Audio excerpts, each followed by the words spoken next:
Jackery contacted me recently and asked me if I would be interested in reviewing this product. Now this is their 100 watt solar panel. It's a Solar Saga 100 and it's designed to actually charge their power packs, the Explorer series. This thing is a self-contained solar panel. It's got an output system built into the back. It weighs just under 4 kilograms. I weighed it myself, it was 3950 grams. I've been doing quite a bit of research on this solar panel, and the cells that they actually use for the solar panel are very good cells. So it's quite an expensive unit, but I think you pay for what you get. It delivers 18 volts, 100 watts, and as well as that there are two USB outlets. There's a USB Type C outlet which delivers 3 amps, and there's also a USB Type A outlet which delivers 2.4 amps at 5 volts. So that means that you can charge your portable equipment while you're actually charging your power pack, which I think is a very handy feature. Just a quick look at the packaging. You can pause the video if you want to look at these details. Inside the box we've got the solar panel, a user guide, information on how to register for an extra 12 months warranty, and this is just a little leaflet telling you to contact them if there's an issue with your product. It's got strong magnets to hold it together, a lovely, quite ergonomic carrying handle there. It is a fairly big thing, but all the 100 watt solar panels are fairly big, and I think as far as 100 watt solar panels go, this one is a nice unit. So if I open the solar panel up on the back, there are these two flaps. Now they look like flaps, they're actually legs, and if I pull them out you can see the velcro to the back, and they actually provide a way to stand the solar panel up without needing anything to prop it.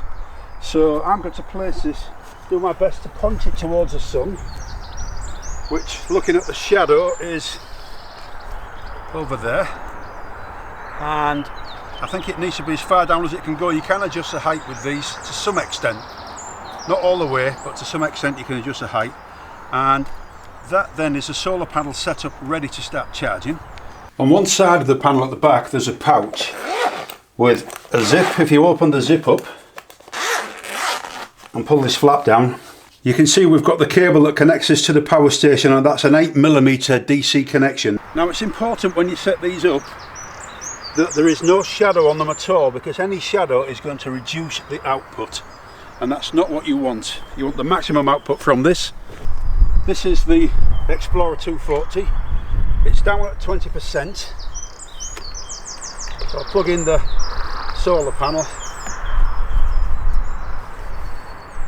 and I'm getting an input now of 68 watts. 68 watts is the most I've actually managed to get on this. If I use the AC powered adapter, it'll only produce about 60 watts, so that's directly from the mains. So I'm impressed with that. So you can see it's producing 68 watts. We're at 21% charge, and I'll just zoom out and show you that the panel is actually there, look. So I'm going to show you something now. You see now it's dropped down to 56 watts. If I pan round and show you the solar panel, you can see there is a shadow there, and that is the only shadow of my shoulder on one cell in the corner of the unit. Now I'm going to move to the side. I'll try and do that without moving the camera too much. So that's me off the panel, and it's gone to 67 watt. That demonstrates how important it is to make sure that this panel is not in any shade if you can avoid it, because it seriously affects the amount of power that it can produce. So the time is 10:23, and we'll see how well the charge goes. Jackery say that this is not a waterproof panel, so if it starts raining then you should take it indoors. Saying that, it is designed for use outside, and I think that, you know, you shouldn't panic too much if you're inside and it starts raining. I think you should just come outside and bring it inside. And obviously you certainly do not want to leave your unit outside.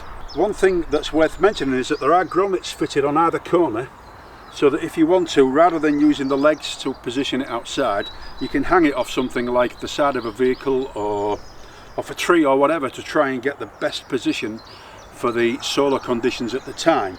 Now I've got a narrow boat, and I shall be taking this on my narrow boat because I'll be able to charge this unit, my phones and other electronic equipment while I'm out and about on the cut, and just place this on top of the narrow boat so I can keep an eye on it, just charge everything up, and it saves me using the power of my leisure batteries on the boat, which power is a valuable commodity when you're out and about. And I think one of these units is ideal for someone that's got a boat, a caravan, mobile home, If you've got an off-grid cabin somewhere or you're actually living off-grid, these things are perfect. If you're out and about hiking or camping, one of these things could save your life. You can power your equipment and maybe get yourself out of trouble in an emergency. Just keep yourself ticking over, because it does actually produce electricity even when there isn't glaring sunlight, and it might be just enough to get you out of trouble. I love the magnetic catches, absolutely no messing around, it's just open and shut, very easy. I just think this is a smashing little solar panel. I'm really glad that they've asked me to review this.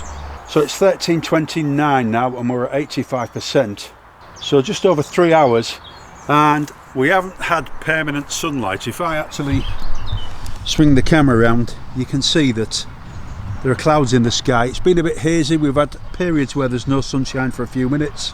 It has been predominantly a fine day. Now I need to actually move the position of the solar panel. The sun has moved around a fair bit, and this is the original position it was in, so I need to turn it round slightly.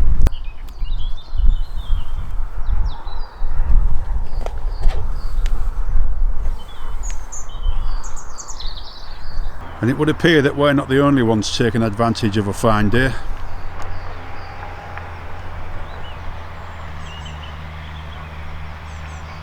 So it's overcast right at this moment and we're still getting 25 watts. And that is because the sun is behind that cloud there. If we look at the top of the output control, you can see there's a USB-A socket there for charging your equipment, and there's also a USB-C socket. Now the A socket delivers 2.4 amps and the USB-C socket delivers 3 amps.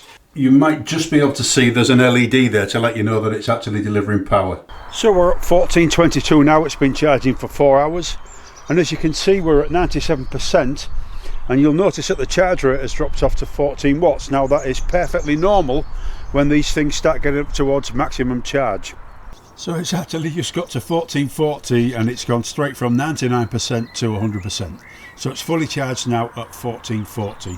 So that's 4 hours and 17 minutes to go from 20% to 100%. So as you can see, we've got an overcast day today. I brought the SolarSaga 100 panel outside.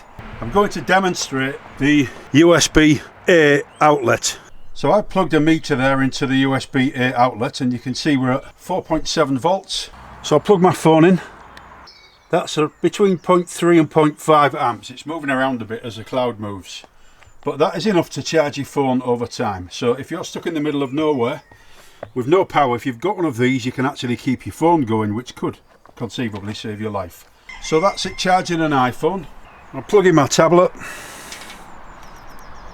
And that's actually running at about 0.5 of an amp. So the USB outlets can be used at the same time as you're charging your power station. It's a very handy feature and it might just bail you out in an emergency. And you might have to invest in a USB-C to USB-C power cable, something like that, in order to use this particular port. So this is now connected to the solar panel and it's in a bedroom in the house, and as you can see it will actually work through a pane of glass. We're inside. You need to be aware though that you will not get the full output if it's behind a pane of glass. Now as you can see, that wattage is moving around, and the reason for that is the fact that the sun is shining through the trees. It's not in direct sunlight, even though it looks like it is. I don't know about you, but I'm impressed with that performance. I think that the SolarSaga 100 is a really good product. It's well made. I love the magnetic catches so that you can open it and close it with ease. The little legs that come out the back so you can actually stand it on the ground and position it without any messing around makes things really simple to use. I like the fact that you can charge electronic devices on the back using the 2 USB ports, and it seems to be quite a reliable output from the solar panel to the power bank. If you're out and about with one of these power packs and that's your only source of power, this thing is going to keep you going. Now it basically turns a power bank into a power generator. Something like this could save your life. It can keep all your equipment powered, torches, phones, that type of thing. If you've got the power bank, it gives you all sorts of possibilities with equipment that you can take to make your life easier and safer. So I think it's a smashing product, and you can actually use this solar panel with other manufacturers' power banks. But remember, it's got an 8mm DC jack, so you'd need to buy an adapter probably if your system doesn't have an 8mm input. That's pretty simple though. It'd be pretty simple to buy an adapter to sort it out and use it for other power banks. I am really glad that Jackery asked me to review this product. I think it's a smashing product. I hope you found this review useful, and thank you for watching.